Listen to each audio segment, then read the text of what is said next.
Di sini saya akan sedikit menjelaskan tentang the single biggest reason why startup success by Bill Gross. Di mana di sini akan menjelaskan tentang faktor-faktor yang menentukan kesuksesan perusahaan startup. Jadi, perusahaan startup merupakan suatu usaha yang dapat mendorong perekonomian untuk lebih baik. Dengan adanya perusahaan startup ini, sesuatu hal yang tidak mungkin terjadi akan terjadi. Akan tetapi, masih banyak pula perusahaan yang mengalami kegagalan karena beberapa faktor. Selama 20 tahun, Bill Gross banyak menciptakan sebuah bisnis baru.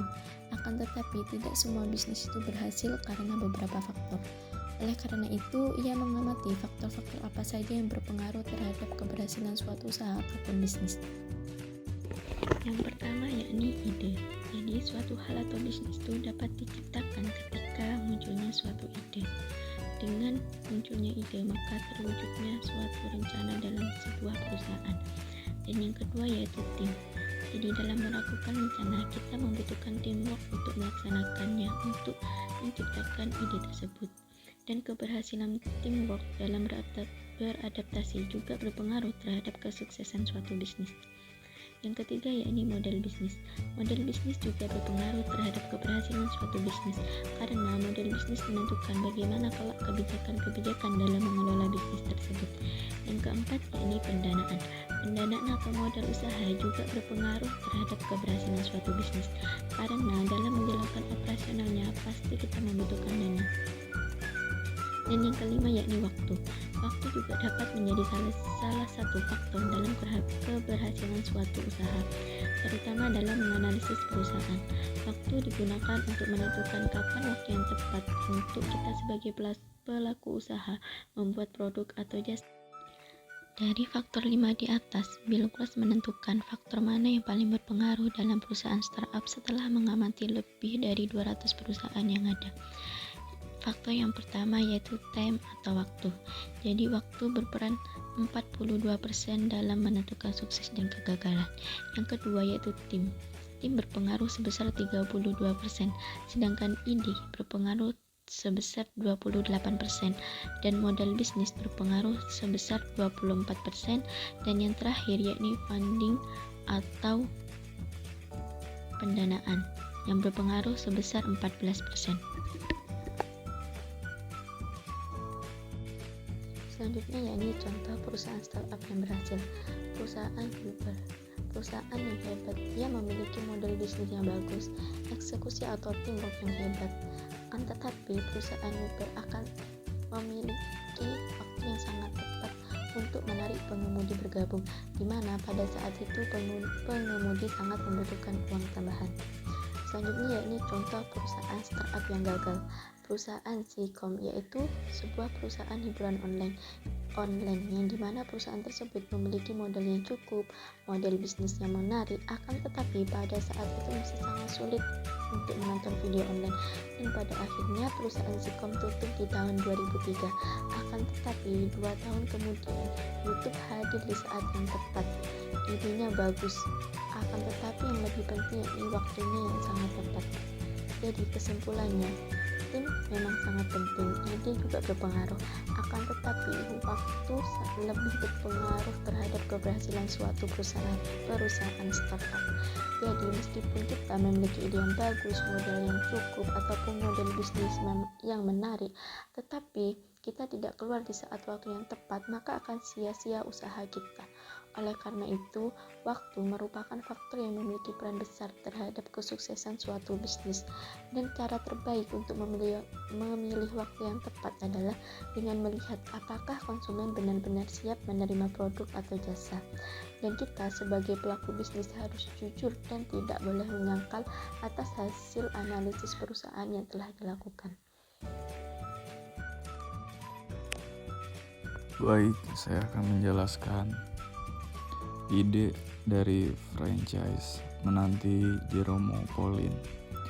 Jadi berawal dari konten YouTube Jerome Pauline yang berjudul Eksperimen Campur Minuman dengan Bahan Teraneh dan Ekstrim pada tanggal 30 Maret 2021 yang dilakukan bersama teman-teman satu kampusnya. Dari ide konten tersebut, Jerome mengungkapkan bagaimana ia menemukan rasa yang menurutnya enak dan menarik kepada kakaknya melalui video call. Ide tersebut ternyata bukan hanya bualan, tetapi benar-benar dikembangkan oleh Jerome yang kemudian pada tanggal 10 April 2021 Jerome membuka toko pertamanya yang bernama Menanti. Beberapa hasil eksperimen Jerome yang dijadikan sebagai menu menanti saat ini yaitu buah-buahan yang dicampur dengan tea, kemudian cheese cream. Yang kedua, tim. Dalam bisnis menanti ini terdapat 4 tim. Hal ini dijelaskan dalam podcast salah satu YouTuber bernama Raymond Chin dalam kontennya yang berjudul Dari Tukang Cuci Piring Sekarang Menjadi CEO Menanti bersama Jen PS. Jae-hyun yang merupakan CEO Menanti sekaligus kakak kandung Jerome ini menjelaskan bahwa di bisnisnya ini terdapat 4 tim, yaitu Jerome dan Jae-hyun yang menjadi satu. Kemudian Hendy Setiono, seorang pengusaha dengan produk kebab Turki. Baba Raffi yang sekaligus kakak tingkat Jae-hyun saat SMA. Sylvia Surya yang merupakan CEO founder dan CEO Kopi Soe. Bisma Adi Putra yaitu CEO Masakin Group. Yang ketiga yaitu pendanaan. Bagaimana bisnis menanti ini terus berkembang dan bertahan hingga saat ini. Sebelumnya saya akan menjelaskan tentang Jaehyun PS yang merupakan seorang kakak kandung dari Jerome Pauline sekaligus CEO Menanti.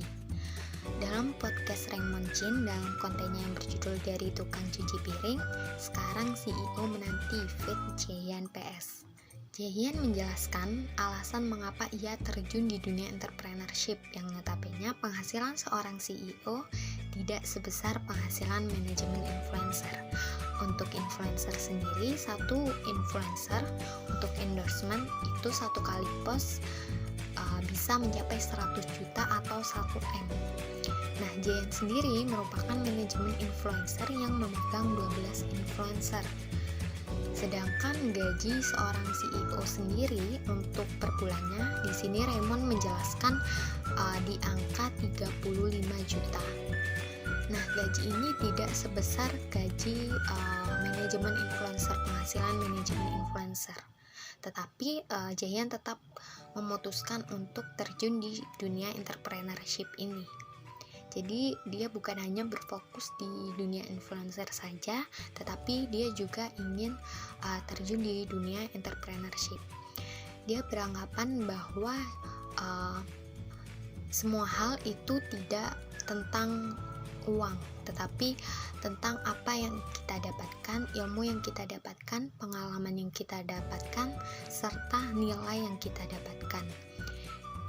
Jaehyun juga menjelaskan bahwa ia sangat tertarik dan sangat suka untuk terjun di dunia entrepreneurship ini. Meskipun dulunya Jaehyun merupakan lulusan S1 teknik mesin di ITB, tetapi ia dari dulu sangat tertarik di dunia entrepreneurship ini. Jadi dia ingin terjun langsung di dunia entrepreneurship dan benar-benar mendalami. Nah, di Menanti ini, Jaehyun itu menjadi CEO dari Menanti. Dia bukan hanya jadi brand ambassador yang tugasnya foto-foto produk, tetapi dia juga seorang CEO Menanti yang menangani langsung bagaimana pengelolaan Menanti, baik itu dari produksinya, marketingnya, dari finansialnya seperti apa. Dia benar-benar terlibat. Begitu juga Jerome juga benar-benar terlibat dalam Menanti ini. Nah, dari sini bisa diambil kesimpulan bahwa bisnis ini bisa berjalan dari dana yang berasal dari penghasilan Jerome yang merupakan seorang influencer, YouTuber, content creator, dan juga penghasilan seorang kakaknya yang merupakan manajemen influencer dan sekaligus CEO Menanti. Pendanaan ini terbilang sangat cukup untuk mengembangkan mengembangkan bisnis menanti ini hingga bisa berkembang dan terus bertahan hingga sekarang. Kemudian yang keempat yaitu model bisnis. Model bisnis yang dijalankan Jerome Pauline menanti ini adalah franchise. Franchise merupakan perjanjian pembelian hak untuk menjual produk dan jasa dari pemilik usaha berupa nama produk, proses produksi, operasional, standar pelengkapan produksi, manajemen SDM, hingga pengelolaan keuangan. Nah, untuk harga franchise menanti ini berkisar 125 juta dengan beberapa jenis paket kemitraan yang telah disediakan. Nah, untuk paket kemitraan tentunya memiliki harga yang berbeda-beda tergantung benefit yang didapatkan. Untuk yang pertama yaitu tipe standar. Semua keuntungan milik mitra atau investor. Sedangkan untuk tipe autopilot itu terdapat bagi hasil dengan manajemen sebesar 50%. Perhitungan balik modal untuk tipe standar sekitar 5-10 bulan. Kemudian untuk tipe autopilot itu perhitungan balik modalnya sekitar 10-20 bulan. Franchise menanti ini sudah memiliki lebih dari 100 cabang kurang dari 1 tahun, yang berarti marketing serta kualitas produk tidak diragukan lagi. Mereka bukan hanya booming di awal saja. Mungkin beberapa brand dari artis-artis akan booming di awal saja, tetapi karena Jerome dan Jaehyun ini benar-benar terjun langsung atau terlibat dalam internal menanti, jadi mereka turut untuk pengelolaan marketing, bagaimana penjualannya terus naik sehingga produknya ini bukan hanya booming di awal saja, tetapi mereka bisa terus bertahan hingga sekarang, hingga mencapai lebih dari 100 cabang yang telah didirikan kurang lebih di 16 provinsi di Indonesia. Dan yang terakhir pada poin waktu, di mana sebagian besar produk yang dijalankan oleh artis atau influencer atau brand ambassador suatu produk itu menggunakan artis atau influencer hanya booming di waktu awal saja atau tidak bertahan lama. Hal ini disebabkan artis hanya memasarkan produknya saja, tidak benar-benar mengetahui atau ikut mengontrol internal bisnis yang bersangkutan. Tetapi bisnis franchise Jerome Pauline ini bukan hanya booming di awal saja, tetapi bisa bertahan hingga 4 bulan lebih di angka penjualan yang terus meningkat. Hal ini juga disebutkan dalam beberapa podcast yang dihadiri oleh Jerome Pauline dan Jaehyun. Salah satunya dalam podcast Raymond Sin, dalam kontennya yang berjudul Dari Tukang Cuci Piring, Sekarang CEO Menanti Fit Jaehyun PS. Salah satu alasan mengapa produknya tidak down meskipun sudah berbulan-bulan, yaitu keterlibatan Jerome dan Jaehyun yang bukan hanya menjadi brand ambassador, tetapi juga terlibat dalam pengelolaan bisnis tersebut.